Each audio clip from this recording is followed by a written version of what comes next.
Assalamualaikum warahmatullahi wabarakatuh.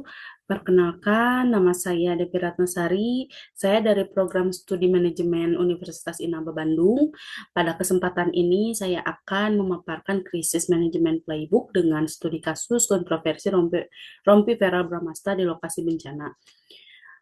Melalui pemaparan ini, saya akan membahas bagaimana krisis dapat muncul akibat persepsi visual, serta strategi penanganan krisis yang diterapkan untuk mengelola opini publik dan memulihkan citra figur publik. Baik, di sini ada identifikasi krisis. Pada kasus Vera Bramasta, krisis yang terjadi termasuk reputational krisis dan visual misinterpretation krisis. Karena masalah utama bukan pada niat membantu, melainkan pada persepsi publik terhadap rompi yang dikenakan. Krisis ini juga dikategorikan sebagai low attribution atau manageable krisis, sehingga masih dapat dikendalikan melalui komunikasi yang tepat. Pemicu krisis berasal dari visual rompi yang dianggap tidak sensitif dalam konteks bencana dan menyebar cepat di media sosial serta media online. Hal ini kemudian memunculkan narasi negatif seperti tuduhan pencitraan dan disaster exploitation yang berdampak pada penurunan citra viral sebagai figur publik peduli sosial. Yang kedua ada pemetaan isu utama. Pada tahap pemetaan isu terdapat dua jenis isu yang muncul. Yang pertama yaitu isu primer dan isu sekunder. Isu primer di sini berkaitan langsung dengan penggunaan rompi yang dinilai menyerupai atribut yang untuk gaya atau promosi, sehingga dianggap kurang menunjukkan empati terhadap korban bencana. Hal ini menimbulkan kontradiksi antara niat kemanusiaan Vera Bramasta sendiri itu dengan persepsi publik yang terbentuk. Sementara isu sekunder berdampak pada citra jangka panjang seperti penurunan personal branding sebagai figur publik yang peduli sosial, penguatan stereotip stereotip sebagai pejabat muda belum matang, serta framing media yang lebih menyoroti gaya berpakaian dibandingkan substansi bantuan yang diberikan. Yang ketiga ada stakeholder mapping. Dalam kasus ini, stakeholder dibagi menjadi dua kelompok, yaitu stakeholder primer dan sekunder. Stakeholder primer meliputi korban dan relawan bencana sebagai pihak yang paling terdampak langsung, serta masyarakat umum atau netizen yang membentuk opini publik melalui media sosial. Sementara itu, stakeholder sekunder mencakup media nasional dan media digital yang membingkai pemberitaan. Partai PAN dan DPR RI sebagai institusi politik yang berkaitan dengan posisi viral, penggemar sebagai pendukung citra publik, serta brand atau partner kerjasama yang turut terdampak oleh isu reputasi tersebut. Di sini ada tujuan krisis handling. Tujuan utama dari krisis handling pada kasus ini adalah menghentikan eskalasi isu visual agar tidak terus berkembang di media dan media sosial.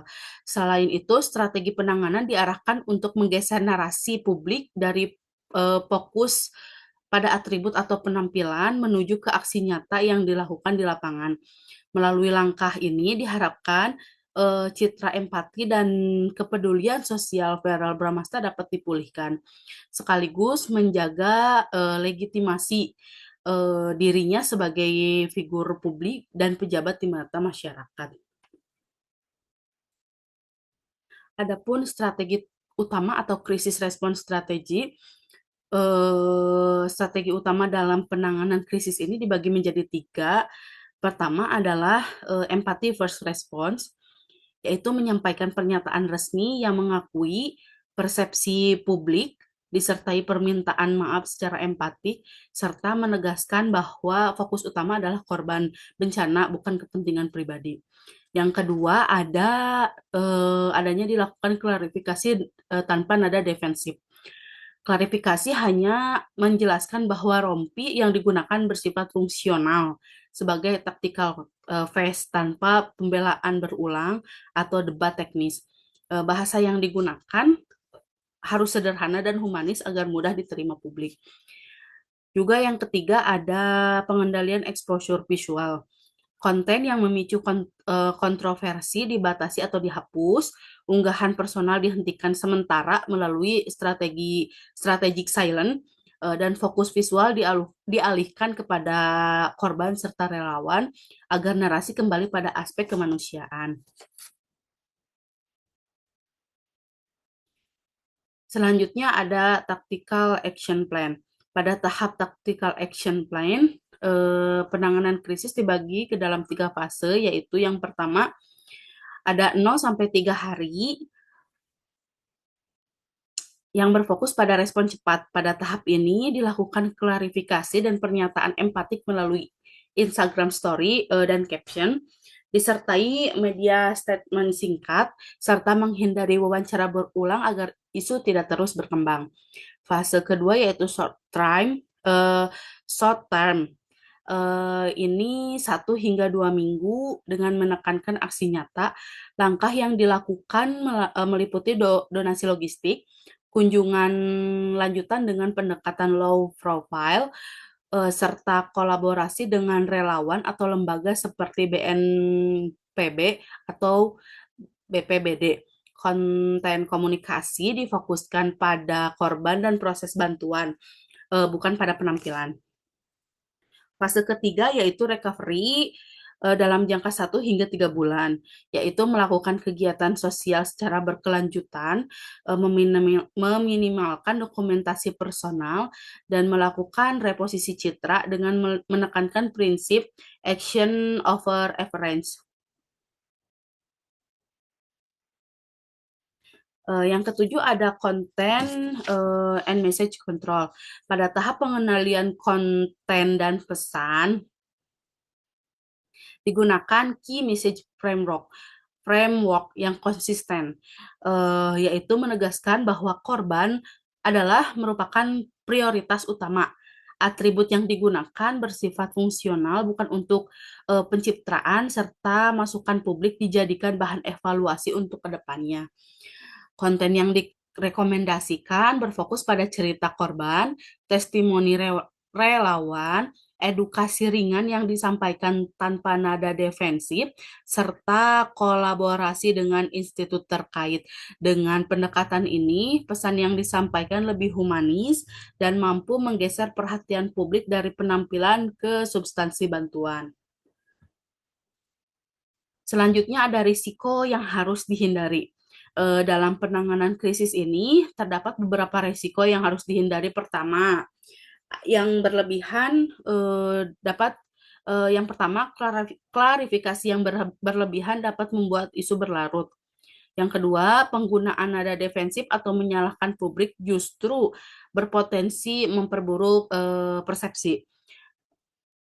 Ya, selain itu, dokumentasi yang berlebihan di lokasi bencana dan personal branding yang terlalu eksplisit saat krisis harus dihindari karena dapat memicu sentimen negatif. Selanjutnya ada keberhasilan penanganan krisis. Ini dapat dilihat dari beberapa indikator, yaitu menurunnya sentimen negatif di media sosial, perubahan framing media yang mulai menyoroti aksi nyata dibandingkan rompi, tidak munculnya isu lanjutan terkait eksploitasi bencana, serta pemulihan citra Verrel Bramasta sebagai figur publik yang empatik dan peduli sosial. Yang terakhir, sebagai penutup, kasus Verrel Bramasta menunjukkan bahwa krisis di era digital ini tidak selalu muncul karena niat yang salah, tetapi seringkali berasal dari persepsi visual yang terbentuk di ruang publik. Dalam konteks bencana, sensitivitas simbolik menjadi sangat penting, bahkan lebih penting dibanding fungsi teknis suatu atribut. Oleh karena itu, figur publik perlu mengedepankan pendekatan low profile dengan empati yang tinggi, agar pesan kemanusiaan yang disampaikan dapat diterima dengan baik oleh masyarakat. Baik demikian pemaparan krisis manajemen playbook yang dapat saya sampaikan. Semoga materi ini dapat memberikan gambaran mengenai pentingnya sensitivitas dan strategi komunikasi dalam menangani krisis figur publik. Saya menyadari bahwa pemaparan ini masih memiliki banyak keterbatasan, sehingga saya sangat terbuka apabila terdapat masukan.